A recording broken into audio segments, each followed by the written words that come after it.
हर तरह से सार्थक रहा मॉनसून सत्र। संसद का मॉनसून सत्र अनिश्चितकाल के लिए स्थगित होने के बाद सरकार ने शुक्रवार 11 अगस्त को कहा कि यह सत्र हर तरीके से सार्थक रहा और इस दौरान लोकसभा में 77.94%, वहीं राज्यसभा में 79.95% कामकाज हुआ। संसदीय कार्य मंत्री अनंत कुमार ने संसद भवन परिसर में संवाददाता सम्मेलन में कहा कि मॉनसून सत्र में 19 दिन की बैठकें हुई और इतनी कम अवधि में लोकसभा में पेश किए गए 17 विधेयकों में से 14 विधेयक पारित किए गए, वहीं राज्यसभा में 9 विधेयक पारित किए गए। कुल 13 विधेयक ऐसे रहे जिन पर दोनों सदनों की मुहर लग चुकी है। उन्होंने कहा कि इस सत्र में लोकसभा में 77.94%, वहीं राज्यसभा में 79.95% कामकाज हुआ। राज्यसभा ने इस बार लोकसभा से अधिक काम किया। इस सत्र में लोकसभा में देश में कृषि की स्थिति और देश में भीड़ द्वारा हिंसा में अत्याचार और लोगों को पीट कर मारने की कथित घटनाओं के विषयों पर नियम 193 के तहत चर्चा हुई, वहीं राज्यसभा में इन दोनों विषयों के साथ भारत की विदेश नीति पर नियम 176 के तहत अल्पकालिक चर्चाएं हुई। कुमार ने कहा कि सरकार पहले दिन से हर उस विषय पर चर्चा कराने और जवाब देने के लिए तैयार रही जो विपक्ष चाहता था। इस संबंध में कोई गतिरोध नहीं रहा। संसद में सुचारू कामकाज में विपक्ष समेत सभी दलों का सहयोग रहा। कुमार ने कहा कि पिछले 3 साल में इस सरकार में यह प्रयोग शुरू किया गया है कि उनके साथ दोनों संसदीय कार्य राज्य मंत्री एस अहलूवालिया और मुख्तार अब्बास नकवी 8 से 10 विधेयकों का एक बैंक बनाकर रखते हैं और इसके लिए जहां 2014 से पहले 2 सत्रों के बीच में काम किया जाता था, वहीं इस सरकार में सत्र के दौर न भी इस काम को किया जाता है। संवाददाता सम्मेलन में अहलूवालिया और नकवी भी उपस्थित थे। गोरखपुर मेडिकल कॉलेज में मरने वालों की संख्या 63 हुई, सीएम ने बुलाई आपातकालीन बैठक। यूपी के सीएम योगी आदित्यनाथ के क्षेत्र गोरखपुर के सरकारी मेडिकल कॉलेज बाबा राघव दास बीआरडी में 7 अगस्त से अब तक 60 बच्चों समेत 63 मौतों पर केंद्र ने राज्य सरकार से रिपोर्ट मांगी है। केंद्रीय मंत्री अनुप्रिया पटेल को सरकार ने गोरखपुर भेजा, उनके साथ यूनियन हेल्थ सेक्रेटरी भी गोरखपुर पहुंचे। इस बीच नरेंद्र मोदी ने ट्वीट कर कहा, इस मामले पर मेरी नज़र है। मैं लगातार केंद्र और राज्य सरकार के अधिकारियों से संपर्क में हूं। यूपी गवर्नमेंट के ऑफिशियल सोर्स ने बताया कि मोदी ने गोरखपुर मामले पर योगी आदित्यनाथ से फोन पर बात की। ये बात करीब 15 मिनट तक चली। शनिवार शाम यूपी सरकार के स्वास्थ्य मंत्री ने कहा कि 10 अगस्त से 48 घंटों के भीतर 30 बच्चों की मौत हुई। हालांकि उन्होंने कहा कि ये मौतें ऑक्सीजन की कमी से नहीं हुई हैं। गोरखपुर के Baba Raghavdas medical college BRD medical college में 11 वर्षीय बच्चे की मौत के बाद मरने वाले बच्चों की संख्या 63 हो गई है। जान गंवाने वालों में 5 नवजात भी हैं। पिछले 48 घंटों में ही 33 बच्चों की मौत हुई है। जिलाधिकारी राजीव रौतेला ने शुक्रवार को 30 बच्चों की मौत होने की बात कही थी। रौतेला ने पिछले 2 दिन में हुई मौतों का ब्यौरा देते हुए बताया था कि नियोनेटल वार्ड में 17 बच्चों की मौत हुई, जबकि अक्यूट इंसेफेलाइटिस सिंड्रोम यानी एईएस वार्ड में 5 तथा जनरल वार्ड में 8 बच्चों की मौत हुई है। इस बीच कांग्रेस अध्यक्ष सोनिया गांधी के निर्देश पर पार्टी के 4 वरिष्ठ नेता गुलाम नबी आजाद, राज बब्बर, संजय सिंह और प्रमोद तिवारी गोरखपुर पहुंच गए हैं। कांग्रेस ने घटना के लिए राज्य सरकार पर हमला बोला और कहा कि इस दुखद घटना के लिए पूरी तरह से सरकार जिम्मेदार है। गुलाम नबी आजाद ने कहा कि यह राज्य सरकार की नाकामी का नतीजा है। मुख्यमंत्री को इसके लिए माफी मांगनी चाहिए। जांच के लिए सांसदों की टीम बने। राज्य सरकार के स्वास्थ्य मंत्री को घटना की नैतिक जिम्मेदारी लेते हुए इस्तीफा देना चाहिए। हेल्थ मिनिस्टर सिद्धार्थनाथ सिंह ने कहा है कि बच्चों की मौत पर विपक्ष राजनीति न करें। ताज़ा अपडेट के मुताबिक स्वास्थ्य मंत्री सिद्धार्थनाथ सिंह और चिकित्सा शिक्षा मंत्री आशुतोष टंडन भी गोरखपुर जा रहे हैं। सीएम के साथ दोनों मंत्रियों की बैठक हुई है। वहां से आने के बाद दोनों मंत्री सीएम को घटना की पूरी रिपोर्ट देंगे। उत्तर प्रदेश के डिप्टी सीएम केशव प्रसाद मौर्य ने कहा कि सरकार लोगों को सुविधाएं देने के लिए प्रतिबद्ध है, दोषियों के खिलाफ सख्त से सख्त कार्रवाई की जाएगी। वहीं यूपी सरकार के मामले की जांच के आदेश दे दिए हैं। जांच के लिए गठित की गई कमेटी आज शाम तक रिपोर्ट दे देगी। शुक्रवार रात 11 बजे 2 और बच्चों की मौत हो गई थी। इसके बाद शनिवार सुबह इंसेफेलाइटिस से पीड़ित 11 साल के एक और बच्चे की मौत हो गई। मीडिया रिपोर्टर्स के मुताबिक ऑक्सीजन सप्लाई के करीब 69 लाख रुपए का भुगतान नहीं होने के कारण कंपनी की तरफ से ऑक्सीजन सप्लाई बंद कर दी गई थी। इस कारण ही बच्चों की मौत हुई है। हालांकि अस्पताल प्रशासन और उत्तर प्रदेश सरकार के स्वास्थ्य मंत्री ने ऑक्सीजन की कमी होने से इनकार किया है। यूपी सरकार ने अपना पक्ष रखते हुए कहा था कि किसी भी बच्चे की मौत ऑक्सीजन की कमी के कारण नहीं हुई है। मीडिया में इसको लेकर भ्रामक खबरें चलाई जा रही हैं। घटना पर केंद्रीय मंत्री साध्वी निरंजन ज्योति ने कहा कि जो घटना हुई है बहुत ही दुखद है। परिवारों के प्रति मेरी पूरी संवेदना है। सरकार ने इस विषय को गंभीरता से लिया है और केंद्र सरकार ने इसकी चर्चा की है कि ऐसे दोबारा घटना न हो। ऑक्सीजन की जो कमी हुई है उस मामले की जांच होनी चाहिए और कार्रवाई होनी चाहिए। यह भी सामने आ रहा है कि ऑक्सीजन की आपूर्ति से निपटने के लिए विभाग ने अधिकारियों को 3 और 10 अगस्त को कमी के बारे में सूचित किया था। इस घटना पर विपक्ष ने योगी सरकार को घेरना शुरू कर दिया है। पूर्व मुख्यमंत्री अखिलेश यादव ने ट्वीट कर कहा कि गोरखपुर में ऑक्सीजन की कमी से बच्चों की दर्दनाक मौत, सरकार जिम्मेदारी कठोर कार्रवाई हो, 20-20 लाख का मुआवजा दे सरकार। वहीं राहुल गांधी का ट्वीट आया कि बीजेपी सरकार इसके लिए जिम्मेदार है। लापरवाही बरतने वालों को सजा मिलनी चाहिए। बीएसपी की ओर किए गए ट्वीट में लिखा गया कि योगी सरकार को बर्खास्त कर देना चाहिए और स्वास्थ्य मंत्री समेत हॉस्पिटल के स्टाफ को जेल भेज देना चाहिए। गोरखपुर मेडिकल कॉलेज में बच्चों की मौत के बाद बेबसी की कहानियां। गोरखपुर के बीआरडी मेडिकल कॉलेज में कथित तौर पर ऑक्सीजन की कमी से हुई बच्चों की मौतों के मामले में अस्पताल प्रशासन की बड़ी लापरवाही सामने आ रही है। बताया जा रहा है कि अस्पताल में 1 महीने से ऑक्सीजन संकट की खबर स्थानीय मीडिया में दी जा रही थी, लेकिन सीएम योगी आदित्यनाथ और स्वास्थ्य मंत्री सिद्धार्थनाथ सिंह को इस बारे में कोई जानकारी नहीं दी गई थी। हैरानी की बात तो यह है कि सीएम योगी ने खुद 2 दिन पहले इस अस्पताल का दौरा किया था, लेकिन उन्हें भी इस बारे में नहीं बताया गया। मेडिकल कॉलेज में सीओ के पैर पकड़ बोली मां साहब, बॉडी दिला दो। मेडिकल कॉलेज में एक के बाद एक लगातार हो रही मौतों के बीच हर ओर बेबसी का आलम था। यहाँ 9 दिन के एक बच्चे की भी मौत हुई। जब पिता ने बॉडी मांगी तो कहा गया कि अधिकारियों के जाने के बाद देंगे। इसी बीच बच्चे की मां ने सीओ रचना मिश्रा के पैर पकड़कर कहा, साहब बच्चा तो मर गया, अब उसकी बॉडी तो दिला दो। बच्चे के पिता नंदलाल ने कहा, ऑक्सीजन की कमी से 9 दिन के बाद मेरा बच्चा मर गया। करीब 4 घंटे बाद सीओ के कहने पर उन्हें बॉडी मिली। दोस्त डॉक्टर से ऑक्सीजन सिलेंडर लाते रहे मौत से लड़ने वाले मसीहा डॉक्टर कफील खान मानवता की बड़ी मिसाल। ऑक्सीजन संकट के बीच कुछ डॉक्टर भी दिन रात जूझते रहे। रात 2:00 बजे इंसेफेलाइटिस वार्ड के प्रभारी डॉक्टर कफील खान अस्पताल पहुंचे। सुबह 7:00 बजे तक जब किसी बड़े अधिकारी और गैस सप्लायर ने फोन नहीं उठाया तो अपनी कार लेकर निकल पड़े। प्राइवेट अस्पतालों में डॉक्टर दोस्तों से मदद मांगी। कार से 12 सिलेंडर लाए। फिर एक कर्मचारी की बाइक पर एसएसबी के डीआईजी के पास पहुंचे। वहां से 10 सिलेंडर लाए। सिलेंडर ढोने के लिए एसएसबी ने ट्रक भी भेजा। डॉक्टर कफील खान को गोरखपुर में मृत्युहर्ता के तौर पर पहचाना जाता है, लेकिन अपनी लाख कोशिशों के बावजूद वो उन 36 बच्चों को नहीं बचा सके जिनकी मौत हो गई। गोरखपुर मेडिकल कॉलेज के प्रधानाचार्य निलंबित, जांच कमेटी का गठन।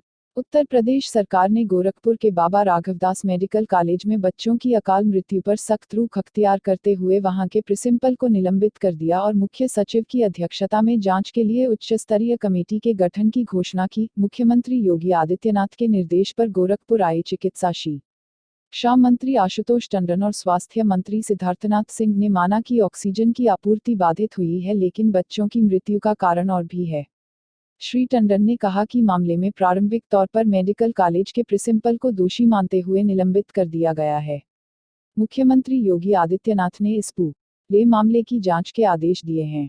मुख्य सचिव की अध्यक्षता में जांच समिति का गठन किया गया है। दोषियों पर सख्त से सख्त कार्रवाई की जाएगी। उन्होंने कहा कि 9 अगस्त को मुख्यमंत्री योगी आदित्यनाथ ने बीआरडी मेडिकल कॉलेज का दौरा किया था। इस दौरान किसी ने भी मुख्यमंत्री को ऑक्सीजन की कमी होने की जानकारी नहीं दी। सभी ऑक्सीजन सप्लाई का मुद्दा देख रहे हैं, लेकिन इस बार भी बच्चों की मौत अलग अलग कारणों से हुई है। उन्होंने कहा कि अगस्त में हर साल बच्चों की मौत होती है। अस्पताल में नाजुक बच्चे आते हैं। साल 2014 में 567 बच्चों की मौत हुई। 2015 में भी 668 बच्चों की मौत हुई है। बीआरडी अस्पताल में हर रोज 17-18 मौतें होती हैं। एक बच्चे का लीवर फेलियर भी था।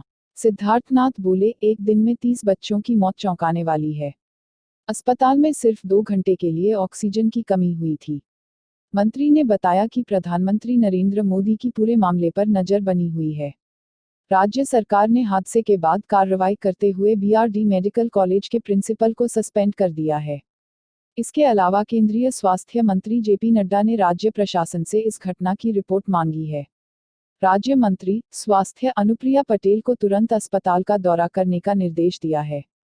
गोरखपुर की घटना पर प्रधानमंत्री नरेंद्र मोदी की नज़र। पीएमओ गोरखपुर के बाबा राघव दास मेडिकल कॉलेज में बच्चों की मृत्यु की घटना पर प्रधानमंत्री नरेंद्र मोदी निरंतर नज़र बनाए हुए हैं। प्रधानमंत्री कार्यालय के ट्विटर पर कहा गया है, पीएम मोदी गोरखपुर घटना पर नज़र बनाए हुए हैं, वह केंद्र और राज्य सरकार के अधिकारियों संपर्क में हैं। गौरतलब है कि गोरखपुर की सदुखद घटना में ऑक्सीजन की कमी के कारण 33 बच्चों की मृत्यु हो गई थी। प्रधानमंत्री कार्यालय के अनुसार केंद्रीय स्वास्थ्य एवं परिवार कल्याण मंत्री अनुप्रिया पटेल गोरखपुर में स्थिति पर नजर रखेंगी। गोरखपुर के जिलाधिकारी राजीव रौतेला ने बताया था कि गोरखपुर स्थित बाबा राघवदास मेडिकल कॉलेज में बीते 48 घंटे के दौरान 30 बच्चों की मौत हो गई।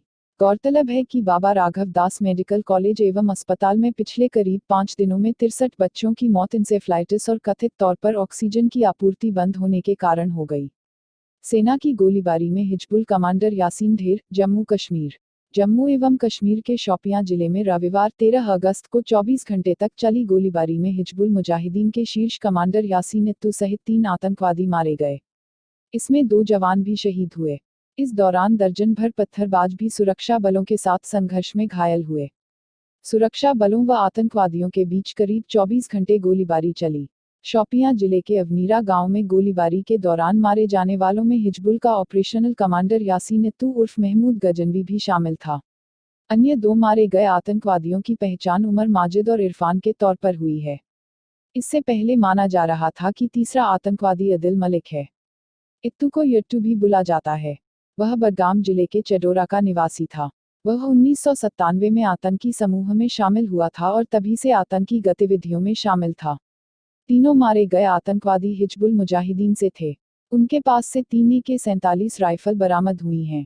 सुरक्षा बलों ने अवनीरा में आतंकवादियों के छिपने के ठिकाने को विस्फोट से उड़ा दिया। जम्मू एवं कश्मीर पुलिस प्रमुख SP वैद ने इस सफलता को लेकर ट्वीट किया, शोपियां में मारे गए एक आतंकवादी की पहचान यासीन इत्तू के रूप में हुई है। वह हिजबुल मुजाहिदीन का ऑपरेशनल कमांडर था। इससे पहले कि अपने पोस्ट में उन्होंने कहा, आज सुबह में जैनपुरा शोपियां में 3 आतंकवादी मारे गए। अवनीरा गांव में सुरक्षा बलों के कार्रवाई के दौरान करीब दर्जन भर से ज्यादा युवक पत्थरबाजी के दौरान घायल हुए। प्रदर्शनकारियों को गोली से घायल होने पर उन्हें श्रीनगर शहर के अस्पताल में भर्ती कराया गया। गोलीबारी में सेना के 5 जवान घायल हुए। 2 घायल जवानों की बाद में मौत हो गई। घायल जवानों का श्रीनगर के बदामी बाग इलाके में सेना के अस्पताल में इलाज चल रहा है। गोरखपुर मामले पर राज बब्बर ने योगी सरकार के इस्तीफे की मांग की। गोरखपुर में ऑक्सीजन की सप्लाई रुक जाने से हुई 30 बच्चों की मौत के लिए कांग्रेस ने योगी सरकार को दोषी ठहराया है। इतना ही नहीं, कांग्रेस की ओर से इस मुद्दे पर सीएम योगी आदित्यनाथ के इस्तीफे और हत्या का मामला दर्ज करने की मांग की है। रविवार को गोरखपुर के बीआरडी अस्पताल में पहुंचे प्रदेश कांग्रेस अध्यक्ष ने योगी सरकार को हत्यारी करार दिया है। राज बब्बर ने कहा, योगी आदित्यनाथ को नैतिकता के आधार पर अपना इस्तीफा दे देना चाहिए। अगर वह ऐसा नहीं करते तो उन्हें बर्खास्त कर दिया जाना चाहिए। उन्होंने कहा कि गोरखपुर में हुआ ये हत्याकांड शर्मनाक है, क्योंकि घटना के 48 घंटे पहले मुख्यमंत्री अस्पताल आए थे और यहां के अफसरों डॉक्टरों के साथ चाय पी रहे था। 15 अगस्त मनाएं लेकिन राष्ट्रगान न गाएं, मुस्लिम धर्म गुरु। उत्तर प्रदेश सरकार के मदरसों में स्वतंत्रता दिवस मनाने और राष्ट्रगान गाने के आदेश के बाद मुस्लिम धर्मगुरुओं ने मुस्लिम समुदाय के लोगों से राष्ट्रगान न गाने और वीडियो से बचने के लिए अपील की है। उन्होंने कहा है कि ऐसा करना इस्लाम के खिलाफ है। हालांकि मौलवियों ने इस दिन को देशभक्ति के दिन के रूप में मनाने के लिए कहा है। बरेली के शहर काजी मौलाना असद खान ने शनिवार को टाइम्स ऑफ इंडिया से कहा, रविंद्रनाथ टैगोर ने राष्ट्रगान ब्रिटिश राजा जॉर्ज पंचम की प्रशंसा में लिखा था। इस्लाम के मुताबिक हमारा अधिनायक अल्लाह है, किंग जॉर्ज नहीं। हम राष्ट्रगान का अपमान नहीं करते हैं, लेकिन अपनी धार्मिक भावनाओं के चलते इसे नहीं गा सकते। यहां तक कि राजस्थान के राज्यपाल कल्याण सिंह ने भी राष्ट्रगान पर आपत्ति जताई थी। जुलाई 2015 में सिंह ने राजस्थान विश्वविद्यालय के 26वें दीक्षांत समारोह के दौरान कहा था कि टैगोर ने राष्ट्रगान में अधिनायक जय हे लिखकर अंग्रेजी शासक की तारीफ की थी। उन्होंने सलाह दी थी कि इसे जनगण मन मंगल गाए से बदल देना चाहिए। खान ने कहा, शरिया के मुताबिक फोटोग्राफी और वीडियोग्राफी भी गैर इस्लामिक है। वह हमें मदरसे में शरिया कानून की अवज्ञा करने को कह रहे हैं। उन्होंने मदरसों के संचालकों को कहा कि है कि वे राष्ट्रीय ध्वज फहराएं और सारे जहां से अच्छा हिंदुस्तान गाएं, मिठाइयां बांटें और स्वतंत्रता संग्राम में अपनी जान कुर्बान करने वाले सेनानियों को याद करें। पीलीभीत के शहर मुफ्ती मौलाना जरतब रजा खान चाहते हैं कि मुख्यमंत्री योगी आदित्यनाथ इस मामले में हस्तक्षेप कर इस ऑर्डर को रद्द करें। उन्होंने कहा, अगर ऐसा नहीं होता है तो मुसलमानों के पास इसकी उपेक्षा करने के अलावा और दूसरा रास्ता नहीं बचेगा। उद्धरण, दोषी बख्शे नहीं जाएंगे, योगी।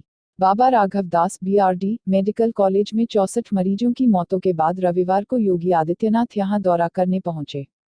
उनके साथ केंद्रीय स्वास्थ्य मंत्री जेपी नड्डा और यूपी के medical education minister Ashutosh Tandon भी रहे। शाम को वाइस प्रिंसिपल डॉक्टर कफील खान को सभी जिम्मेदारियों से हटा दिया, साथ ही हॉस्पिटल के सुपरिंटेंडेंट पर भी कार्रवाई हुई। योगी ने कहा कि प्रधानमंत्री ने हरसंभव मदद की बात कही है। इस घटना पर केंद्र ने राज्य सरकार से रिपोर्ट मांगी है। कांग्रेस ने कहा कि बच्चों की मौत नहीं हुई, उनकी हत्या की गई है। ये सरकार हत्यारी है। योगी ने कहा, 2-3 दिनों से समाचार चल रहे हैं। पीएम चिंतित हैं। कल पीएम ने फोन किया था। यूपी के विकास और स्वास्थ्य सेवाओं के लिए मदद देने का भरोसा दिलाया था। पीएम ने स्वास्थ्य कल्याण के लिए जेपी नड्डा का भेजा है। मैंने अफसरों को यहां भेजा था। कलेक्टर से भी रिपोर्ट मांगी थी। इस मामले में मंत्री सिद्धार्थनाथ सिंह और आशुतोष टंडन को भेजा था।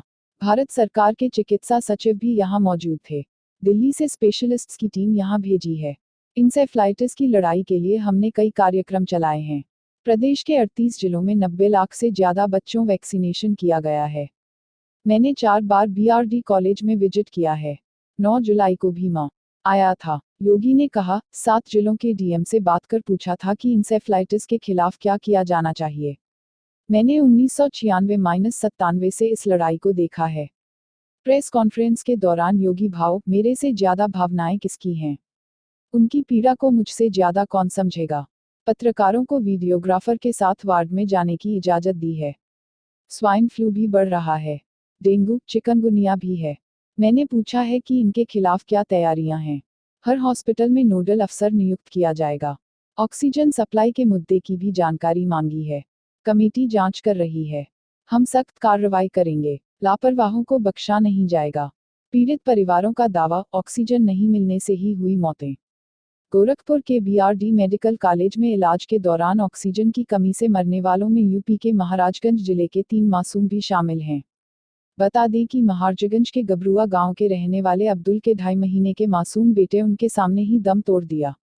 महाराजगंज के गबरुआ गांव का रहने वाला 2.5 महीने का मासूम अब्दुल रहमान अब इस दुनिया में नहीं है। 8 अगस्त को अब्दुल रहमान को बीमार होने के बाद उसके परिवार वाले उसे जिला अस्पताल ले गए थे, लेकिन हालत में सुधार न होने की वजह से उस मासूम को गोरखपुर के बाबा राघव दास अस्पताल में भर्ती करवाया गया।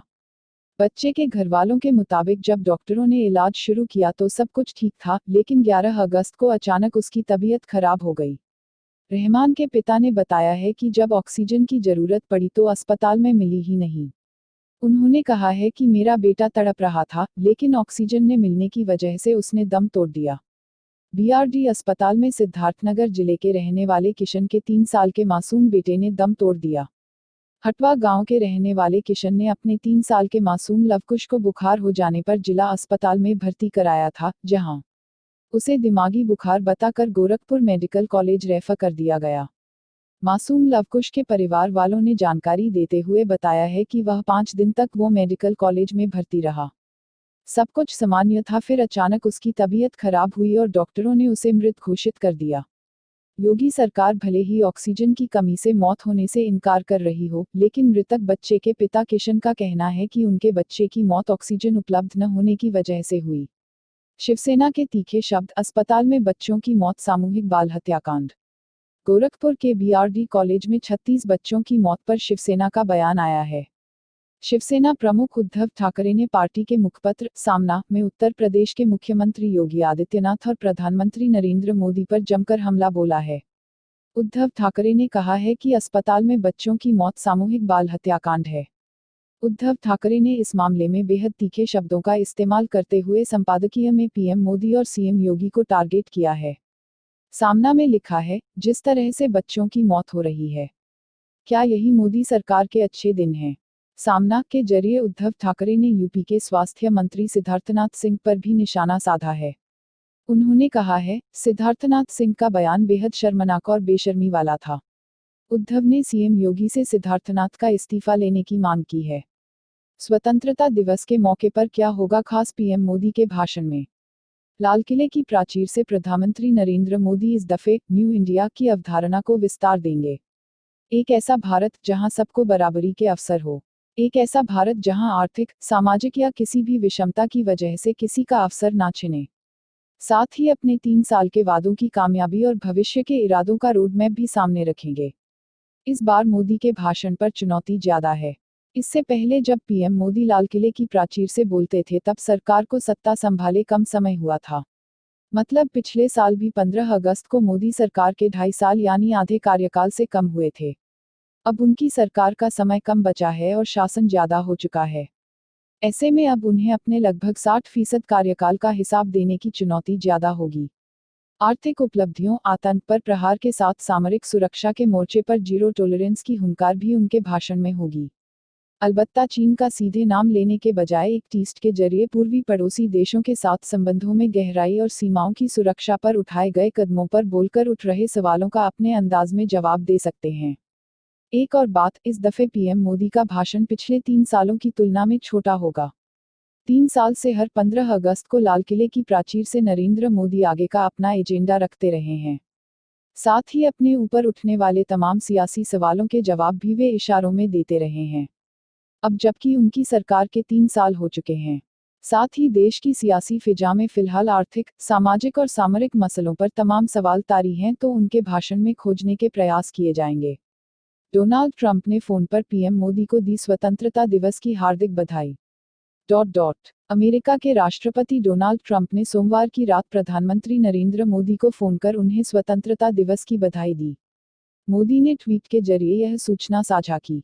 प्रधानमंत्री ने ट्वीट किया, अमेरिका के राष्ट्रपति से मिली बधाई की प्रशंसा करता हूं। उन्होंने स्वतंत्रता दिवस की बधाई देने के लिए आज शाम फोन किया। डोनाल्ड ट्रंप, आपको धन्यवाद।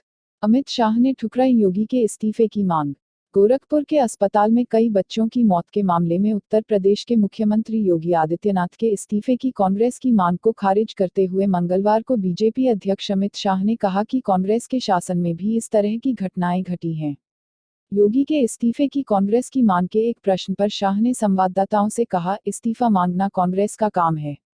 इस बड़े देश में ऐसे कई बड़े हादसे हुए हैं, यह पहली बार नहीं हुआ है। कांग्रेस की सरकारों में भी इस तरह की घटनाएं घटी हैं। एक प्रश्न के उत्तर में शाह ने कहा कि कांग्रेस के विपरीत बीजेपी किसी को जांच के बिना दोषी नहीं ठहराती। गोरखपुर के बीआरडी मेडिकल कॉलेज अस्पताल में एक सप्ताह के अंदर कई बच्चों की मौत के मामले सामने आए हैं। यह मुख्यमंत्री योगी का गृह क्षेत्र है और वह यहां से सांसद भी हैं। बीजेपी अध्यक्ष ने कहा कि मुख्यमंत्री आदित्यनाथ ने इस घटनाक्रम की समयबद्ध जांच की घोषणा की है और इस संबंध में टीम द्वारा रिपोर्ट जमा करने के बाद उसे सार्वजनिक किया जाएगा। 15 अगस्त की पूर्व संध्या पर राष्ट्रपति कोविंद के राष्ट्र के नाम संबोधन किया। रामनाथ कोविंद ने राष्ट्रपति बनने के बाद स्वतंत्रता दिवस की पूर्व संध्या पर देश को संबोधित किया। इस अवसर पर उन्होंने कहा था कि देश की विविधता ही इसकी सफलता का मंत्र है। राष्ट्रपति ने अपने भाषण की शुरुआत में कहा कि स्वतंत्रता के 70 वर्ष पूरे होने के अवसर पर आप सभी को बहुत बहुत शुभकामनाएं। कल देश आजादी की 70वीं वर्षगांठ मनाने जा रहा है। इस वर्षगांठ की पूर्व संध्या पर मैं आप सबको हार्दिक बधाई देता हूं। राष्ट्रपति रामनाथ कोविंद ने सोमवार को स्वतंत्रता दिवस की पूर्व संध्या पर पहली बार देश संबोधित किया। उन्होंने कहा कि क्रांतिकारियों का हमें आशीर्वाद मिला। नेहरू और अंबेडकर को नहीं भुला सकते। आज देश के लिए कुछ कर गुजरने का वक्त है। हमें न्यू इंडिया की तरफ बढ़ना होगा। 2022 के न्यू इंडिया में गरीबी के लिए कोई जगह नहीं है। बता दें कि कोविंद ने 25 जुलाई को राष्ट्रपति पद की शपथ ली थी। कोविंद ने कहा, आजादी दिलाने वाले देश के महापुरुषों को हम नमन करते हैं। देश के लिए जान देने वाले भगत सिंह, चंद्रशेखर आजाद, रामप्रसाद बिस्मिल जैसे स्वतंत्रता सेनानियों को नहीं भूल सकते हैं। पंडित जवाहरलाल नेहरू, सरदार वल्लभ भाई पटेल, भीमराव आम्बेडकर जैसे महान नेताओं ने देश को आगे बढ़ाने में अपना योगदान दिया। हमारी आज़ादी में महिला और पुरुष दोनों का योगदान था। देश की आज़ादी में सरदार भगत सिंह, चंद्रशेखर आज़ाद और झांसी की रानी का बहुत बड़ा योगदान रहा है। गांधी जी के विचार आज भी प्रासंगिक हैं। सुभाष चंद्र बोस ने जब तुम मुझे खून दो, मैं तुम्हें आज़ादी दूंगा का नारा दिया तो सभी देशवासियों ने उनका साथ दिया। सरकार ने स्वच्छ भारत अभियान शुरू किया है, लेकिन भारत को स्वच्छ बनाना हम में से हर एक की जिम्मेदारी है। सरकार शौचालय बना रही है और शौचालयों के निर्माण को प्रोत्साहन दे रही है, लेकिन इन शौचालयों का प्रयोग करना और दशक को खुले में शौच से मुक्त कराना हम में से हर एक की जिम्मेदारी है। स्वतंत्रता दिवस की हार्दिक बधाई। सर्वप्रथम इंडियन न्यूज इरा की तरफ से सभी पाठकों को स्वतंत्रता दिवस की हार्दिक बधाई। हर वर्ष 15 अगस्त को मनाया जाता है। सन 1947 में इसी दिन भारत के निवासियों ने ब्रिटिश शासन से स्वतंत्रता प्राप्त की थी। यह भारत का राष्ट्रीय त्योहार है। प्रतिवर्ष इस दिन भारत के प्रधानमंत्री लाल किले की प्राचीर से देश को संबोधित करते हैं।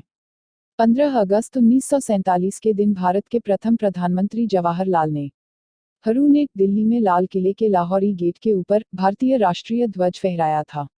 महात्मा गांधी के नेतृत्व में भारतीय स्वतंत्रता संग्राम में लोगों ने काफी हद तक अहिंसक प्रतिरोध और सविनय अवज्ञा आंदोलनों में हिस्सा लिया। स्वतंत्रता के बाद ब्रिटिश भारत को धार्मिक आधार पर विभाजित किया गया, जिसमें भारत और पाकिस्तान का उदय हुआ।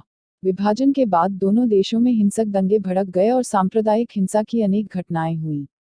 विभाजन के कारण मनुष्य जाति के इतिहास में इतनी ज्यादा संख्या में लोगों का विस्थापन कभी नहीं हुआ। यह संख्या तकरीबन 1.45 करोड़ थी।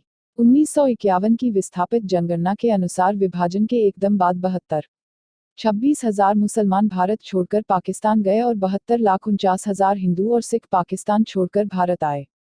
इस दिन को झंडा फहराने के समारोह, परेड और सांस्कृतिक आयोजनों के साथ पूरे भारत में मनाया जाता है। भारतीय इस दिन अपनी पोशाक, सामान, घरों और वाहनों पर राष्ट्रीय ध्वज प्रदर्शित कर इस उत्सव को मनाते हैं और परिवार व दोस्तों के साथ देशभक्ति फिल्में देखते हैं, देशभक्ति के गीत सुनते हैं। देश के प्रथम नागरिक और देश के राष्ट्रपति स्वतंत्रता दिवस की पूर्व संध्या पर राष्ट्र के नाम संबोधन देते हैं। इसके बाद अगले दिन दिल्ली में लाल किले पर तिरंगा झंडा फहराया जाता है, जिसे 21 तोपों की सलामी दी जाती है। इसके बाद प्रधानमंत्री देश को संबोधित करते हैं। आयोजन के बाद स्कूली छात्र तथा राष्ट्रीय कैडेट कोर के सदस्य राष्ट्रगान गाते हैं। लाल किले में आयोजित देशभक्ति से उत्प्रोत इस रंगारंग कार्यक्रम को देश के सार्वजनिक प्रसारण सेवा दूरदर्शन चैनल द्वारा देश भर में सजीव लाइव प्रसारित किया जाता है। स्वतंत्रता दिवस की संध्या पर राष्ट्रीय राजधानी तथा सभी शासकीय भवनों को रंग बिरंगी विद्युत सज्जा से सजाया जाता है, जो शाम का सबसे आकर्षक आयोजन होता है। गोरखपुर हादसे पर बोले पीएम मोदी। 71वें स्वतंत्रता दिवस पर लाल किले की प्राचीर से प्रधानमंत्री मोदी ने देशवासियों को संबोधित किया। इस मौके पर प्रधानमंत्री ने सबसे पहले देशवासियों को स्वतंत्रता दिवस और जन्माष्टमी की शुभकामनाएं दी। उन्होंने कहा कि आज के दिन के लिए हम सुदर्शनधारी मोहन के साथ ही चरखाधारी मोहन के आभारी हैं। आज पूरा देश स्वतंत्रता दिवस के साथ साथ जन्माष्टमी का जश्न मना रहा है। मैं लाल किले की प्राचीर से 125 करोड़ देशवासियों को नमन करता हूं। पीएम मोदी ने गोरखपुर के हॉस्पिटल में बड़ी संख्या में बच्चों की मौत पर पहली बार सार्वजनिक रूप से बोलते हुए कहा कि सारा देश इन पीड़ितों के साथ है। पीएम मोदी ने यह भरोसा दिया कि पीड़ितों की मदद के लिए उनकी सरकार कोई कोर कसर बाकी नहीं रखेगी और हर संभव सहायता दी जाएगी। गौरतलब है कि गोरखपुर के बाबा राघवदास मेडिकल कॉलेज में एक सप्ताह के अंदर करीब 70 बच्चों की मौत होने से पूरा देश सदमे में है। इस हादसे पर पीड़ितों ने कहा था कि बच्चों की मौत अस्पताल में ऑक्सीजन की कमी से हुई है, जबकि राज्य सरकार ने अपना पक्ष रखते हुए कहा था कि किसी भी बच्चे की मौत ऑक्सीजन की कमी के कारण नहीं हुई है। एम्स सस्ती जांच प्रक्रियाओं पर खत्म करेगा शुल्क। देश का अग्रणी चिकित्सा केंद्र अखिल भारतीय आयुर्विज्ञान संस्थान एम्स रक्त जांच, अल्ट्रासाउंड और एक्सरे तथा ऐसी अन्य जांच प्रक्रियाओं पर शुल्क खत्म करने की योजना बना रहा है, जिन पर 500 रुपये से कम की लागत आती है। एम्स के उदर रोग चिकित्सा विभाग के प्रमुख डॉक्टर अनूप सराया की अध्यक्षता वाली एक समिति ने इस संबंध में अपनी रिपोर्ट सौंप दी है। समिति का गठन शुल्क की समीक्षा करने के लिए किया गया था। समिति ने यह भी सिफारिश की है कि निजी वार्डों का शुल्क बढ़ाकर 3,000 और 5,000 रुपये प्रतिदिन कर दिया जाना चाहिए। क्यों? कि इनकी शुल्क दर कॉर्पोरेट अस्पतालों के सेमी प्राइवेट वार्डों से कम है और इन तक सीजीएचएस कर्मियों की पहुंच हो सकती है। इससे नुकसान की भरपाई होगी। सराया ने अपनी रिपोर्ट में कहा, यह सिफारिश की जाती है कि 500 रुपये से कम लागत वाली चिकित्सा जांच प्रक्रियाओं पर शुल्क खत्म कर दिया जाना चाहिए। एम्स के एक वरिष्ठ अधिकारी ने कहा, हम 500 रुपये से कम लागत वाली चिकित्सा जांच प्रक्रियाओं पर शुल्क खत्म करने की योजना बना रहे हैं। एम्स में कई सामान्य चिकित्सा जांचों पर 10 से 15 रुपये की लागत आती है। एक बार से अधिक हज यात्रा पर जाने पर लग सकती है रोक। सरकार नई हज नीति बनाने जा रही है जिसमें एक बार से अधिक बार हज यात्रा पर जाने पर रोक लगाई जा सकती है। नई हज नीति 2018 का काम अंतिम चरण में है और अगले साल से हज यात्रा इस नई हज नीति के अनुसार ही आयोजित की जाएगी। नई हज नीति के महत्वपूर्ण बिंदुओं में समुद्री मार्ग से भी हज यात्रा को दोबारा शुरू करने का विषय भी शामिल है। नई नीति में इस बात पर जोर दिए जाने की संभावना है कि बार बार हज यात्रा पर जाने के चलन को रोका जाए और जीवन में एक बार ही हज यात्रा पर जाने का प्रावधान किया जा सके। सरकार बना रही है नई हज नीति। अल्पसंख्यक कार्य मंत्रालय के सूत्रों ने बताया कि नई हज नीति के बारे में विभिन्न पक्षकारों के साथ चर्चा की गई है और यह सुप्रीम कोर्ट के साल 2012 के आदेश के मुताबिक आगे बढ़ाई जा रही है। इसके तहत हज यात्रा को सस्ता, सुलभ और पारदर्शी बनाने पर जोर दिया जा रहा है। उन्होंने बताया कि ऐसा देखा गया है कि अमीर लोग कई बार हज यात्रा पर जाते हैं और गरीब लोग मौके से वंचित रह जाते हैं। ऐसे में नई हज नीति में इस सुझाव को तवज्जो दी जा रही है कि अमीर लोगों के बार बार हज यात्रा पर जाने के चलन को आगे बढ़ाने की बजाय जीवन में एक बार ही हज यात्रा पर जाने का प्रावधान किया जा सके। इसका मकसद यह है कि गरीब से गरीब व्यक्ति भी हज यात्रा पर जा सके। पद्म अवार्ड्स को लेकर एक जरूरी घोषणा, इसे ऑनलाइन किया मोदी। प्रधानमंत्री नरेंद्र मोदी ने गुरुवार को पद्म पुरस्कारों को लेकर एक जरूरी घोषणा की। पीएम मोदी ने पद्म पुरस्कारों के चयन में पारदर्शिता अपनाए जाने की बात कही। पीएम मोदी ने नई दिल्ली में नीति आयोग के कार्यक्रम में उद्यमियों को संबोधित करते हुए कहा कि पहले पद्म पुरस्कार में मंत्रियों की सिफारिश पर दिए जाते थे, लेकिन हमने अब इस प्रक्रिया को बदलने का फैसला किया है और अब इसमें हर कोई भाग ले सके, इसके लिए हमने विशेष प्रावधान किया है। पीएम ने कहा कि पहले पद्म पुरस्कारों का चयन मंत्रियों की सिफारिश पर होता था। मतलब जो जिस विभाग का मंत्री है वो अपने मंत्रालय की तरफ से उससे संबंधित क्षेत्र में काम करने वाले किसी शख्स का नाम पद्म पुरस्कार के लिए आगे बढ़ा देते थे। जैसे खेल मंत्रालय की तरफ से किसी खिलाड़ी या कोच का नाम, संस्कृति मंत्रालय की तरफ से कला संस्कृति के क्षेत्र से जुड़े किसी शख्स का नाम, एचआरडी मंत्रालय की तरफ से शिक्षा के क्षेत्र में बेहतरीन काम करने वाले शख्स का नाम आगे बढ़ाया जाता था। लेकिन अब ऐसा नहीं होगा। बीजेपी का 2019 के लिए 360 सीटों का टारगेट। बीजेपी ने 2019 के लोकसभा चुनाव के लिए अभी से टारगेट तय कर लिया है। अमित शाह ने 360 सीटें लाने का लक्ष्य नेताओं को दिया है। मीडिया रिपोर्ट्स के मुताबिक शाह ने बीजेपी हेडक्वार्टर्स में 3 घंटे तक 30 से ज्यादा नेताओं के साथ बैठक कर इस बारे में चर्चा की। रिपोर्ट्स के मुताबिक बीजेपी प्रेसिडेंट ने केंद्रीय मंत्रियों और पार्टी नेताओं से उन सीटों पर खासतौर पर फोकस करने को कहा जहां बीजेपी को पिछले चुनाव के दौरान हार मिली थी। बता दें कि 2014 के लोकसभा चुनाव में बीजेपी ने अकेले के दम पर मेजॉरिटी हासिल कर 282 सीटें जीती थी। इस बीच एक न्यूज एजेंसी की खबर में कहा गया है कि इसी महीने में कैबिनेट में फेरबदल हो सकता है। बताया जा रहा है कि शाह ने बीजेपी नेताओं और केंद्रीय मंत्रियों की अचानक बुलाई गई बैठक में इस टारगेट के बारे में बताया। मिशन 360 में फोकस उन 150 सीटों पर रहेगा जहां पार्टी 2014 में चुनाव नहीं जीत पाई थी। तेलंगाना, आंध्र और बंगाल में पार्टी ज्यादा फोकस करेगी। बता दें कि गुरुवार को ही बंगाल के 7 निकायों के चुनाव नतीजे आए। इनमें सभी पर तृणमूल ने जीत दर्ज की, लेकिन बीजेपी यहां लेफ्ट और कांग्रेस को पीछे छोड़कर दूसरे नंबर की पार्टी रही। राहुल गांधी बोले, पीएम मोदी चाहते हैं स्वच्छ भारत, हम चाहते हैं सच भारत। कांग्रेस उपाध्यक्ष राहुल गांधी ने वादे पूरे नहीं करने के लिए मोदी सरकार पर बरसते हुए आज कहा कि प्रधानमंत्री स्वच्छ भारत बनाना चाहते हैं, जबकि लोग सच भारत बनाना चाहते हैं। जदयू के असंतुष्ट नेता शरद यादव द्वारा बुलाई गई विपक्षी दलों के नेताओं की बैठक में भाग लेते हुए राहुल ने भाजपा पर 2014 के आम चुनावों में लोगों से किए गए वादे पूरे नहीं करने का आरोप लगाया, जिसमें विदेशों में रखे काले धन को वापस लाने और युवाओं के लिए रोजगार सृजित करने के वादे शामिल हैं। उन्होंने सरकार के प्रमुख कार्यक्रम मेक इन इंडिया को आड़े हाथ लेते हुए कहा कि देश में उपलब्ध अधिकतर उत्पाद मेड इन चाइना हैं।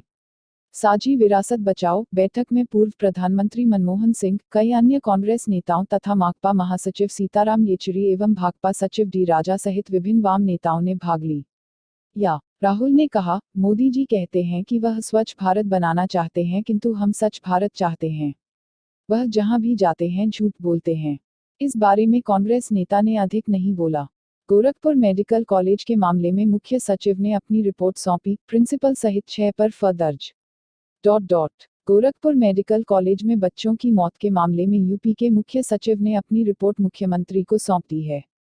सूत्रों के मुताबिक इसके बाद मुख्यमंत्री योगी आदित्यनाथ ने बीआरडी मेडिकल कॉलेज के हटाए गए प्रिंसिपल राजीव मिश्रा और 5 अन्य लोगों के खिलाफ करने के आदेश दिए। इन 6 के खिलाफ 3 एफआईआर दर्ज हुई हैं। एफआईआर लखनऊ के हजरतगंज थाने में दर्ज कराई गई। इसके अलावा मेडिकल एजुकेशन की प्रिंसिपल सेक्रेटरी अनीता भटनागर जैन को हटा दिया गया है।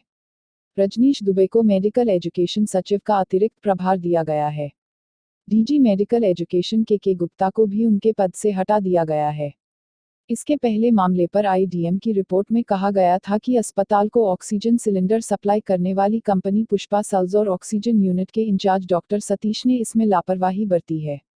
रिपोर्ट में दावा किया गया कि सतीश को लिखित रूप से अवगत भी कराया गया था, लेकिन उन्होंने ऑक्सीजन सिलेंडर की आपूर्ति में बाधा पैदा की, लिहाजा वह इसके लिए दोषी हैं। इसके अलावा स्टॉक बुक में लेन देन का पूरा ब्यौरा भी नहीं लिखा गया। सतीश की ओर से स्टॉक बुक का न तो अवलोकन किया गया और न ही उसमें हस्ताक्षर किया गया, जो सतीश की लापरवाही को दर्शाता है। मामला सामने आने के बाद कंपनी की ओर से यह दलील दी गई थी कि पिछले कई महीने से भुगतान नहीं मिलने के चलते ऑक्सीजन के सिलेंडर की सप्लाई बंद करनी पड़ी थी। 64 बांध में से 17 सेंसिटिव, 1 के कटने से 35 गांव डूबे। सीएम योगी आदित्यनाथ के शहर गोरखपुर में बांध टूटने से भयानक बाढ़ आ गई है। नेपाल से छोड़े गए पानी और लगातार हो रही बारिश की वजह से शहर और आसपास के इलाकों में जलभराव हो गया है। रिपोर्ट में सामने आया कि गोरखपुर से होकर 6 नदियां बहती हैं। इन नदियों पर 64 बांध बनाए गए हैं। इनमें से 8 ओवर सेंसिटिव हैं तो 9 सेंसिटिव हैं। अगर इनकी ओर ध्यान न दिया गया तो गोरखपुर में बाढ़ के हालात बद से बदतर हो जाएंगे। राप्ती नदी पर बने डोमिंगर बांध में 6 दिन पहले से रिसाव हो रहा था। इसकी जानकारी स्थानीय लोगों और नगर आयुक्त प्रेम प्रकाश सिंह ने भी सिंचाई विभाग को दी थी, लेकिन इस अलर्ट पर ध्यान नहीं दिया गया। इस वजह से राप्ती नदी का दबाव बढ़ने पर रेगुलेटर नंबर 1 का जर्जर स्टील का चद्दर टूट गया।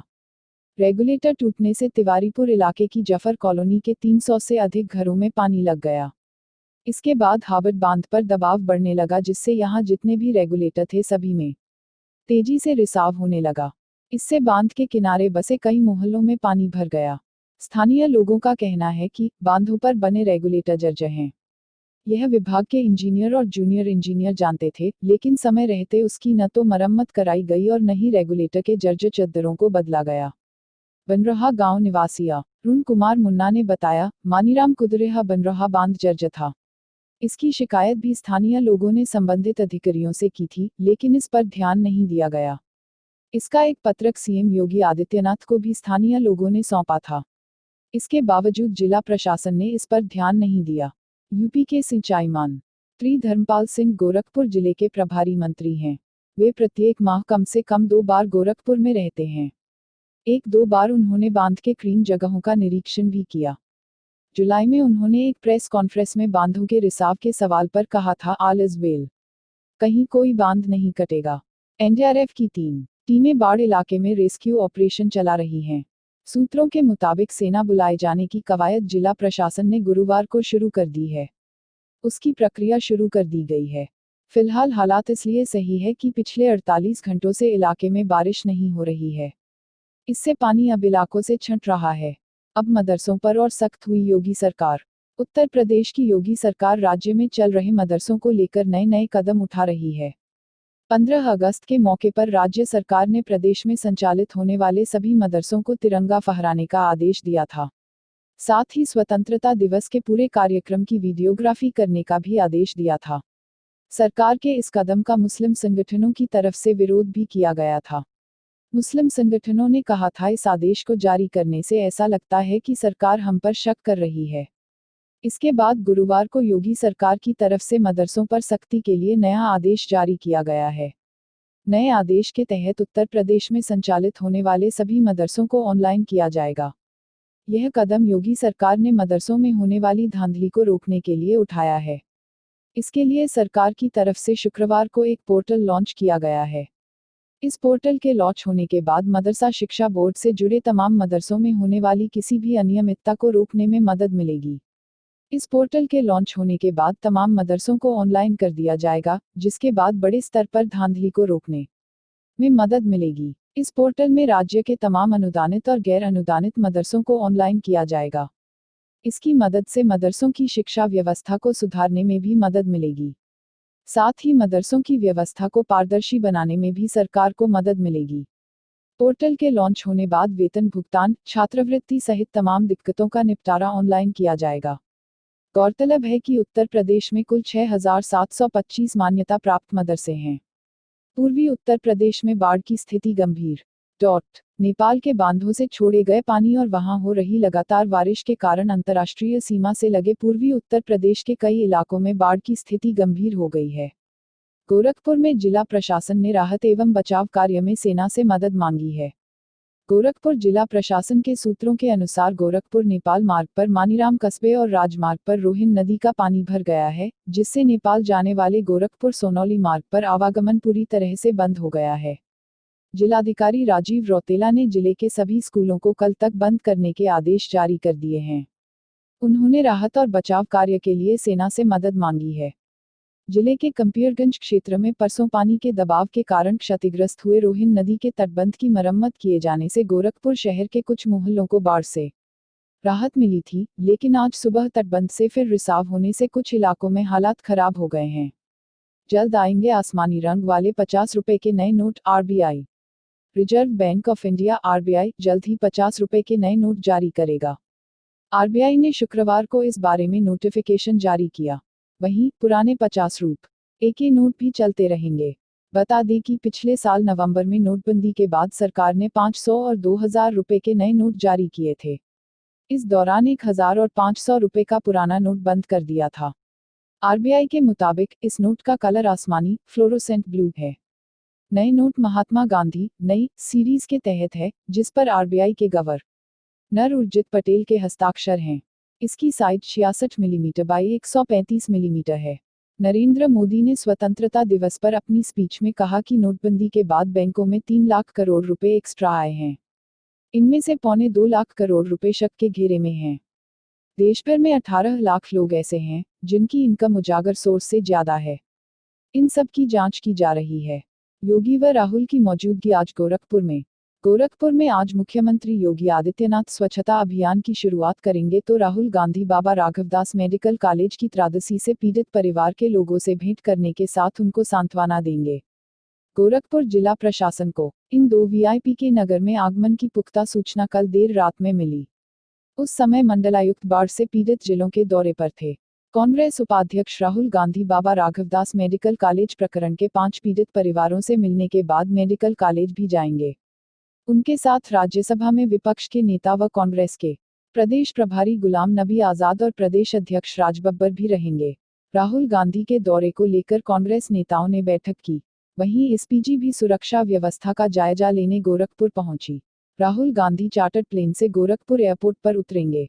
वहां से सड़क मार्ग से ग्राम बाघागाड़ा में पीड़ित ब्रह्मदेव व यादव के घर जाएंगे। इसके बाद ग्राम मालव में नितेश शुक्ला, बांसगांव के ग्राम बसौली खुर्द में रामाशंकर और खजनी के ग्राम खुटौना में जितेंद्र के घर जाकर संवेदना प्रकट करेंगे। शाम 5 बजे मेडिकल कॉलेज पहुंचेंगे। सीएम योगी आदित्यनाथ ने गोरखपुर में लगाया झाड़ू, राहुल गांधी को दिया बड़ा संदेश। मुख्यमंत्री योगी आदित्यनाथ ने गोरखपुर से स्वच्छ यूपी, स्वस्थ यूपी अभियान की शुरुआत की। उन्होंने गोरखपुर के दौरे पर आने वाले कांग्रेस उपाध्यक्ष राहुल गांधी पर तेज हमला बोल दिया। सीएम योगी आदित्यनाथ ने गोरखपुर के अंधियारी बाग से स्वच्छता का अभियान शुरू किया। इसके बाद हेलीकॉप्टर से कैंपियरगंज के बाढ़ प्रभावित क्षेत्रों का जायजा लेंगे। मुख्यमंत्री गोरखपुर मंडल के अन्य जिलों में बाढ़ की स्थिति भी देखेंगे। लंबे समय से इंसेफ्लाइटिस से जूझ रहे गोरखपुर में इस अभियान की शुरुआत करने से पहले मुख्यमंत्री योगी आदित्यनाथ ने अंधियारी बाग में डॉक्टर भीमराव अंबेडकर की मूर्ति पर माल्यार्पण किया। उन्होंने इस दौरान छोटे से संबोधन में कांग्रेस उपाध्यक्ष राहुल गांधी पर जोरदार हमला बोला। मुख्यमंत्री योगी आदित्यनाथ ने कहा कि सफाई के लिए सभी के अंदर प्रतिस्पर्धा की भावना का पनपना बेहद जरूरी है। प्रतिस्पर्धा के माध्यम से हर व्यक्ति इस अभियान से जुड़ेगा और प्रदेश स्वच्छ, स्वस्थ और सुंदर बन सकेगा। उन्होंने कहा कि यह केवल भारतीय जनता पार्टी का नहीं बल्कि जन जन का अभियान है। अपने संबोधन में वह सपा और कांग्रेस को आड़े हाथों लेते हुए कहा कि वह गोरखपुर को किसी लखनऊ के शहजादे या दिल्ली के युवराज का पिकनिक स्पॉट नहीं बनने देंगे। उन्होंने कहा कि अब तक हम गंगा के किनारे 1627 गांवों को खुले में शौच मुक्त कर चुके हैं। अब लक्ष्य है कि 30 दिसंबर तक प्रदेश के 30 जिलों को ओडीएफ बनाया जाए। योगी आदित्यनाथ ने कहा कि दिल्ली में बैठा कोई युवराज स्वच्छता अभियान का महत्व नहीं जानेगा। गोरखपुर उनके लिए पिकनिक स्पॉट बने, इसकी इजाजत नहीं देनी चाहिए। योगी आदित्यनाथ ने कांग्रेस उपाध्यक्ष राहुल गांधी और सपा नेता अखिलेश यादव पर बड़ा हमला करते हुए कहा कि गोरखपुर को पिकनिक स्पॉट नहीं बनाया जाना चाहिए। उन्होंने राहुल गांधी को युवराज और अखिलेश यादव को शहजादा कहा। गोरखपुर के बाबा राघवदास मेडिकल कॉलेज की घटना पर भी योगी आदित्यनाथ ने पहले की सरकारों पर तंज कसा। उन्होंने कहा कि राजनीति से भी गंदगी दूर होना चाहिए और इस घटना के लिए पुरानी सरकार जिम्मेदार है क्योंकि स्वच्छता अभियान की ओर अपेक्षित ध्यान नहीं दिया गया।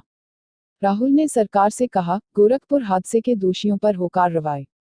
कांग्रेस उपाध्यक्ष राहुल गांधी ने गोरखपुर मेडिकल कॉलेज में पिछले दिनों संदिग्ध परिस्थितियों में हुई कई बच्चों की मौत को सरकार जनित राष्ट्रीय त्रासदी करार देते हुए शनिवार 19 अगस्त को कहा कि सरकार को इस घटना के दोषियों का बचाव करने के बजाय उन पर कार्रवाई करनी चाहिए। राहुल ने अपने एक दिवसीय दौरे के दौरान संवाददाताओं से बातचीत में गत 10-11 अगस्त को गोरखपुर मेडिकल कॉलेज में बच्चों की मौत की घटना का जिक्र करते हुए कहा, यह राष्ट्रीय त्रासदी है। यह हिंदुस्तान के स्वास्थ्य सेवा तंत्र की हालत को जाहिर करती है। प्रधानमंत्री नरेंद्र मोदी जी न्यू इंडिया की बात करते हैं। हमें ऐसा न्यू इंडिया नहीं चाहिए। हमें वह इंडिया चाहिए जिसमें अस्पताल चलें, जिसमें गरीब लोग अपने बच्चों को अस्पताल ले जाएं और खुशी से लौटें। गोरखपुर एयरपोर्ट से राहुल ग्राम बाघागाड़ा में पीड़ित ब्रह्मदेवा यादव के घर पहुंचे। इसके बाद वे ग्राम मलाव, बांसगांव के ग्राम बसौली और खजनी के ग्राम खुटौना भी गए। राहुल शाम को बीआरडी हॉस्पिटल जाने का प्रोग्राम था, लेकिन इसे कैंसिल कर दिया गया है। अब एक होटल में राहुल प्रेस कॉन्फ्रेंस करेंगे। गुलाम नबी आजाद ने कहा, योगी गोरखपुर से 5 बार सांसद रहे, लेकिन उन्होंने बीआरडी हॉस्पिटल के लिए कुछ नहीं किया। अपने दौरे के दौरान इंसेफेलाइटिस से मरे बच्चों के परिजन से मुलाकात का जिक्र करते हुए कांग्रेस उपाध्यक्ष ने कहा कि काफी परिवारों ने कहा कि ऑक्सीजन की कमी के कारण उनके बच्चों की मृत्यु हुई। यह काफी स्पष्ट है कि यह सरकार की बनाई त्रासदी है। राहुल ने कहा कि सरकार और उसके मुख्यमंत्री योगी आदित्यनाथ इस त्रासदी के दोषियों को बचाने के बजाय उन पर कार्रवाई करें। इसके पूर्व कांग्रेस उपाध्यक्ष पिछले दिनों गोरखपुर मेडिकल कॉलेज में हुई घटना में अपने बच्चों को खो चुके परिवारजन से उनके घर पर जाकर मुलाकात की। हालांकि बारिश होने के कारण वह मेडिकल कॉलेज नहीं जा सके। राहुल ने बागागाड़ा गांव के ब्रह्मदेवा यादव के घर जाकर सांत्वना दी। यादव के 2 जुड़वां बच्चों की उस घटना में मौत हुई थी। उसके बाद वह मालाव गांव, बांसगांव के बसौली खुर्द तथा खुटहन खजनी गांव गए और मृत बच्चों के परिजनों से मुलाकात कर संवेदना व्यक्त की। मुजफ्फरनगर ट्रेन हादसा, 15 के बजाय 105 थी ट्रेन की स्पीड। खतौली रेलवे स्टेशन के पास शनिवार को पुरी हरिद्वार एक्सप्रेस, उत्कल एक्सप्रेस के 12 डिब्बे पटरी से उतर गए। यूपी डीजीपी सुलखान सिंह ने बताया कि इस हादसे में 23 लोगों की मौत हुई है और 75 से ज्यादा लोग घायल हैं। शुरुआती जांच में लापरवाही की बात सामने आई है। ट्रैक पर 2 दिनों से सिग्नलिंग का काम चल रहा था। शनिवार को उत्कल के ड्राइवर को कॉशन कॉल नहीं मिला। ढीली कपलंग वाली पटरी पर ट्रेन 105 किलोमीटर प्रति घंटा की रफ्तार से गुजरी और पटरी से उतर गई। ऐसी जगह अक्सर रफ्तार 15-20 किलोमीटर प्रति घंटा रखी जाती है। नरेंद्र मोदी ने इस हादसे पर दुख जताया। मोदी ने कहा कि मृतकों के परिवारों के साथ मेरी संवेदनाएं हैं और मैं घायलों के जल्द स्वस्थ होने की कामना करता हूं। रेलवे अधिकारियों के मुताबिक उत्कल एक्सप्रेस का स्टॉपेज खतौली में नहीं है। ट्रेन करीब 105 किलोमीटर प्रति घंटा की रफ्तार से चल रही थी। स्टेशन पार करते ही ड्राइवर को किसी खतरे की आशंका हुई, जिसके बाद उसने इमरजेंसी ब्रेक लगाया। इसी वजह से डिब्बे पटरी से उतरने की आशंका है। इलाके के लोगों ने बताया कि करीब 1.5 महीने पहले भी यहां पटरी क्रैक हुई थी, जिसके बाद लाल कपड़ा दिखाकर ट्रेन रुकवाई गई थी। अगर लाल कपड़ा दिखाकर ट्रेन नहीं रुकवाई जाती तो कुछ इसी तरह का बड़ा हादसा हो सकता था।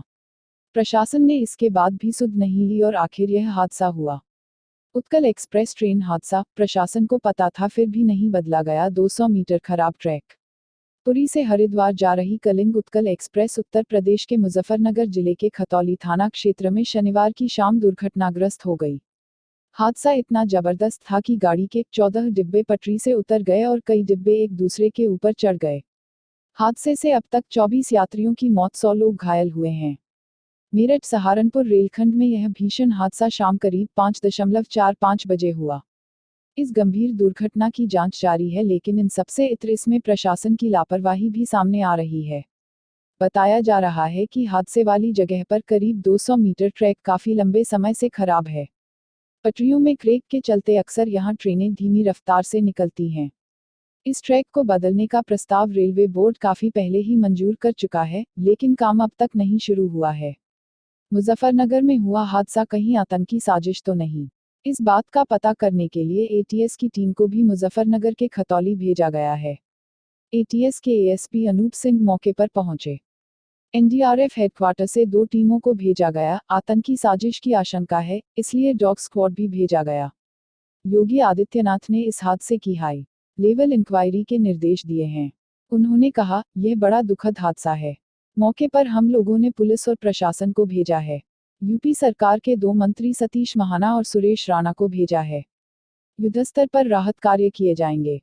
मृतकों और घायलों के परिजनों के साथ मेरी संवेदनाएं हैं। रेल मंत्रालय के साथ हम संपर्क में हैं। जो जरूरी कदम होंगे वो उठाए जाएंगे। दिल्ली से एनडीआरएफ, मेरठ से पैक, मुजफ्फरनगर के डीएम, एसएसपी, सहारनपुर के कमिश्नर, मेरठ के कमिश्नर, नोएडा में तैनात एटीएस और एसटीएफ की टीमों को मौके पर रवाना किया गया है। रिलीफ एंड रेस्क्यू ऑपरेशन में तेजी के लिए पीएसी की 9 कंपनियों को खतौली पहुंचने के निर्देश दिए गए हैं। रेल मंत्रालय, उत्तर प्रदेश और ओडिशा सरकार मुजफ्फरनगर के ट्रेन दुर्घटना के पीड़ितों को मुआवजा देंगी। रेल मंत्रालय, उत्तर प्रदेश और ओडिशा सरकार ने मुजफ्फरनगर में ट्रेन दुर्घटना के पीड़ितों को मुआवजा देने का ऐलान किया है। रेल मंत्री सुरेश प्रभु ने हादसे में जान गंवाने वालों के परिजन को 3.5 लाख रुपए की अनुग्रह राशि और गंभीर रूप से घायलों को 50,000 रुपए जबकि मामूली तौर पर घायलों को 25,000 रुपए की सहायता राशि देने का ऐलान किया। उत्तर प्रदेश के मुख्यमंत्री योगी आदित्यनाथ ने ट्रेन दुर्घटना में मृत व्यक्तियों के आश्रितों को 0.02 लाख रुपए तथा घायलों को 50,000 रुपए की आर्थिक सहायता देने की घोषणा की है। मुख्यमंत्री ने दुर्घटना में मृत व्यक्तियों की आत्मा की शांति की कामना करते हुए शोक संतप्त परिजनों के प्रति अपनी हार्दिक संवेदना व्यक्त की है। उन्होंने घायलों के शीघ्र स्वास्थ्य लाभ की कामना भी की है।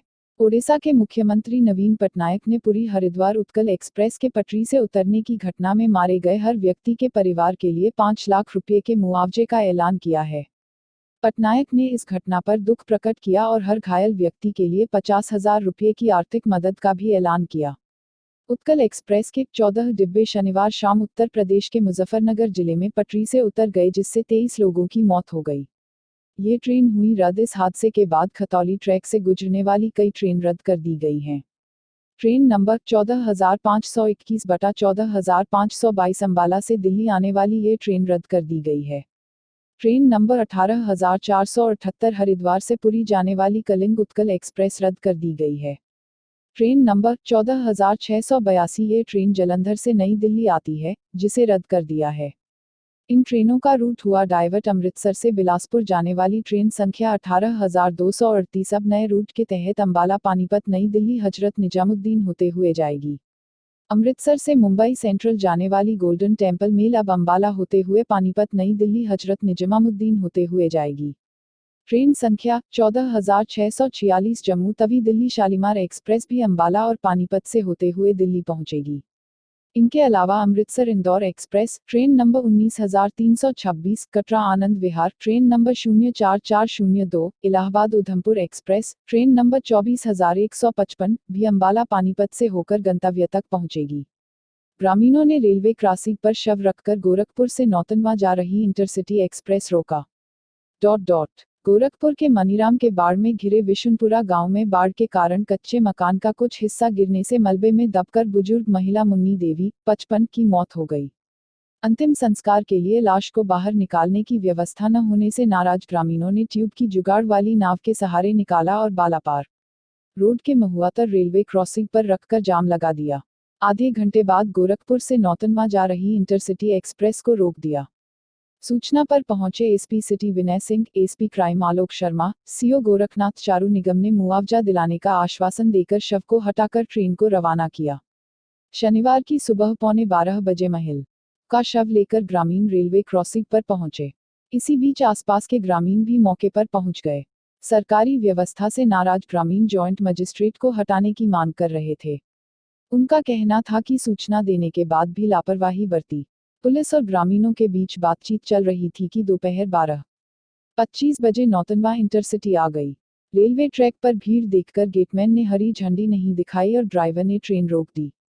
करीब आधे घंटे बाद फोर्स के साथ पहुंचे SP city Vinay Singh, SP crime Alok Sharma, CO Gorakhnath Charu निगम ने माइक से अनाउंस कर काफी देर तक ग्रामीणों को समझाया और राहत एवं बचाव कार्य में बाधा न पहुंचाने की अपील की। उधर ट्रेन में सवार यात्री भी मौके पर पहुंच गए। कुछ देर बाद ग्रामीणों ने शव का हटाने दिया।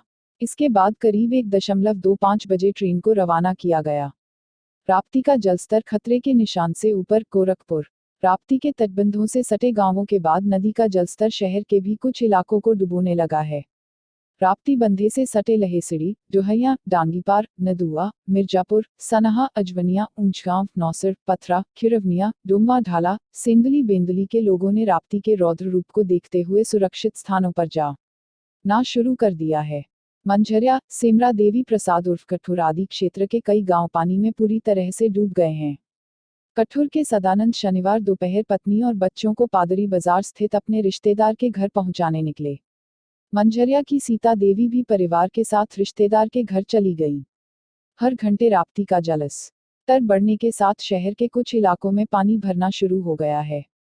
नौसर से राप्ती पुल के बीच के कई गलियां पानी में पूरी तरह डूब गई हैं। गायत्री पीठ, शिव मंदिर आदि पूरी तरह जलमग्न हैं। राप्ती पुल से ट्रांसपोर्टिंगर तक के बीच स्थित अघोर पीठ भी पूरा तरह से पानी में समा गया है।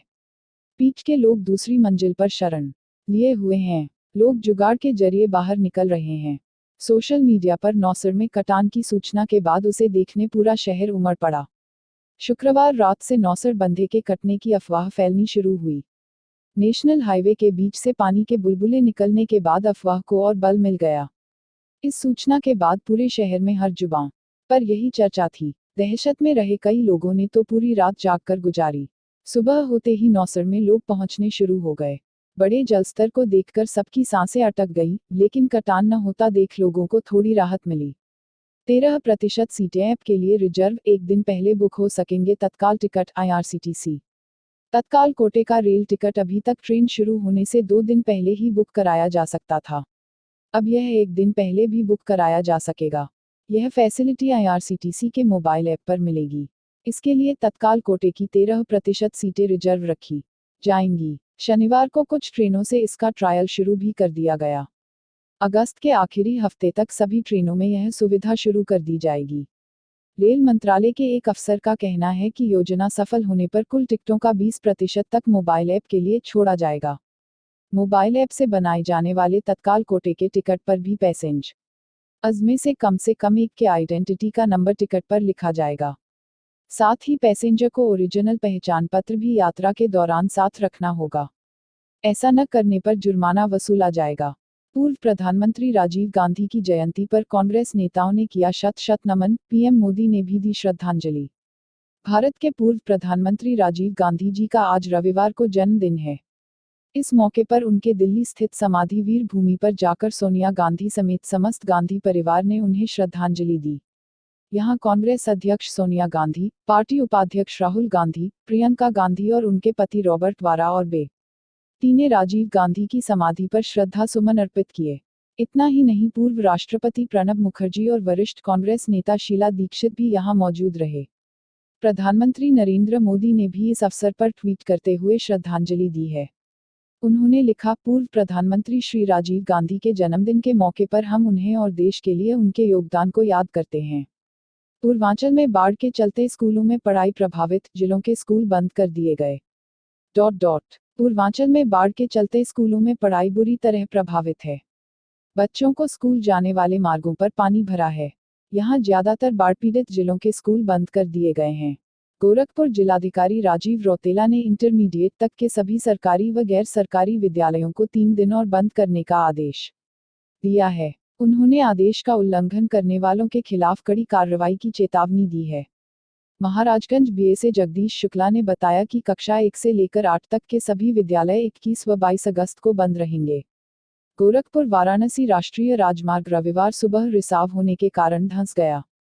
इसके बाद स्थानीय ग्रामीणों ने गोरखपुर वाराणसी राष्ट्रीय राजमार्ग तथा गोरखपुर लखनऊ राष्ट्रीय राजमार्ग पर वाहनों का आवागमन बंद कर दिया।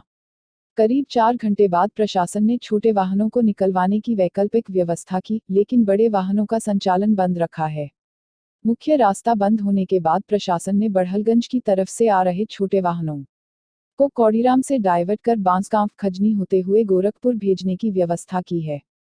इसके अलावा गोरखपुर से कौड़ीराम की तरफ आने वाले छोटे वाहनों को बाघागाड़ा से खजनी के रास्ते भेजा जा रहा है। उत्तर प्रदेश के पूर्वी हिस्से में बाढ़ का कहर जारी, नदियों का बढ़ता पानी मचा रहा तबाही। उत्तर प्रदेश में पूर्वी हिस्से में बाढ़ का कहर जारी है। हजारों गांव पानी से घिरे होने के कारण लाखों लोग बेघर हो गए हैं। सैकड़ों गांव पूरी तरह डूब चुके हैं। गोरखपुर के चिलुआताल थाना के मंझरिया गांव के पीछे डोहरिया गाहसाड़ बंधा रविवार सुबह करीब 25 मीटर कट गया। बंधा कटने से क्षेत्र के लोग अपने घर से जरूरी सामान लेकर पलायन कर रहे हैं। बंधा कटने से कोलिया, गुनगुन कोठा, मंझरिया, उत्तरसोत, जगतबेला, बेला, मुहम्मदपुर, जमुआट, खरबूजहवा गांव के सैकड़ों परिवार प्रभावित हैं। उधर गोरखपुर शहर से सटे लहसडी बंधे में कई जगह रिसाव शुरू हो गया है।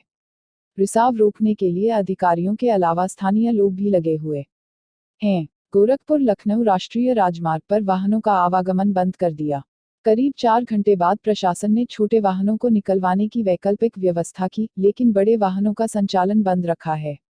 मुख्य रास्ता बंद होने के बाद प्रशासन ने बड़हलगंज की तरफ से आ रहे छोटे वाहनों को कौड़ीराम से डाइवर्ट कर बांसगांव खजनी होते हुए गोरखपुर भेजने की व्यवस्था की है। भारत का पहला विकेट गिरा पर भारत का स्कोर 100 रन के पार, 217 रनों का है लक्ष्य। श्रीलंका के खिलाफ 5 वनडे मैचों की सीरीज के पहले मैच में श्रीलंका की ओर से दिए गए 217 रनों के जवाब में शिखर धवन और रोहित शर्मा ने भारतीय पारी का आगाज किया, लेकिन रोहित शर्मा अधिक देर तक टीम का साथ नहीं दे सके। 1 रन चुराने के प्रयास में रन आउट हो गए। भारत ने 5 ओवर के बाद 1 विकेट खोकर 23 रन बना लिए हैं। रोहित शर्मा की जगह कप्तान कोहली मैदान पर धवन का साथ देने के लिए आए हैं। आसान से लक्ष्य का पीछा करते हुए टीम इंडिया ने 14.3 ओवर में 1 विकेट गंवाकर 100 रन बना लिए हैं। शिखर धवन 64 और विराट कोहली 30 क्रीज पर हैं। इससे पहले श्रीलंका की पूरी टीम 43.2 ओवर में 216 रन पर ऑल आउट हो गई। अक्षर पटेल 34-3 के नेतृत्व में अपनी स्पिन तिकड़ी के शानदार प्रदर्शन के दम पर भारतीय क्रिकेट टीम ने रानगिरी अंतर्राष्ट्रीय स्टेडियम में श्रीलंका को 216 रनों पर समेट दिया। तेज गेंदबाज जसप्रीत बुमराह, युजवेंद्र चहल और केदार जाधव को 2-2 विकेट मिले। श्रीलंका की कमजोर बल्लेबाजी का अंदाजा इसी से लगाया जा सकता है कि उसने 9 विकेट 77 रन पर गंवा दिए। श्रीलंका की ओर केवल एंजेलो मैथ्यूज 36 रन ने संघर्ष किया और वे अंत तक आउट नहीं हुए। इससे पहले भारत के कप्तान विराट कोहली ने टॉस जीतकर पहले गेंदबाजी का फैसला लिया है। शुरुआत में भारतीय गेंदबाजी कमजोर, जिसका फायदा श्रीलंकाई बल्लेबाजों ने उठाया। डिकवेला और धनुष्का गुनाथिलका 35 ने अच्छी शुरुआत की। इन दोनों ने शुरुआती 10 ओवरों तक अच्छे रन रेट के साथ रन बटोरे। दोनों अच्छी बल्लेबाजी कर रहे थे, लेकिन 14वें ओवर की अंतिम गेंद तथा 74 के कुल योग पर चहल ने गुनाथिलका को आउट करके भारत को पहली सफलता दिलाई। राप्ती नदी के कहर के कारण गोरखपुर लखनऊ रेलमार्ग बंद होने का खतरा। टी हुसैन राजन, संवाददाता, Indian News Era. Jagatbela railway station के पास गोरखपुर लखनऊ रेलमार्ग पर पानी आने की आशंका बढ़ गई है। यहां ट्रैक की गिट्टी से पानी रिसकर ट्रैक पर आना शुरू हो गया है। गोरखपुर में राप्ती नदी के कहर के कारण अब गोरखपुर लखनऊ रेल मार्ग पर खतरा बढ़ गया है। पानी बनने पर इस रेल मार्ग को बंद करना पड़ सकता है। इसके साथ ही गोरखपुर वाराणसी सड़क मार्ग पर भारी वाहनों का आवागमन रोक दिया गया है। गोरखपुर में पर चिलुआताल थाना के मंझरिया के पास बांध टूटने से अब उत्तरसोत, बेला, कुंगू न कोठा मझगांवा पूरी तरह डूब गए हैं। इसके साथ ही जगतबेला रेलवे स्टेशन के पास गोरखपुर लखनऊ रेलमार्ग पर पानी आने की आशंका बढ़ गई है। यहां ट्रैक की गिट्टी से पानी रिसकर ट्रैक पर आना शुरू हो गया है। पानी बनने से गोरखपुर लखनऊ रेल रूट पर दबाव बढ़ गया है। बाढ़ का पानी जगतबेला रेलवे स्टेशन के लाइन नंबर 4 पर आ गया है। इसके चलते इस लाइन से ट्रेनों का आवागमन रोक दिया गया है। फिलहाल 3 अन्य लाइनों से ट्रेनों का आवागमन जारी है। जगतबेला स्टेशन पर भी पानी का दबाव बना हुआ है। यहाँ पर पानी का स्तर लगातार बढ़ रहा है। इसको देखते हुए रेलवे ने निगरानी बढ़ा दी है।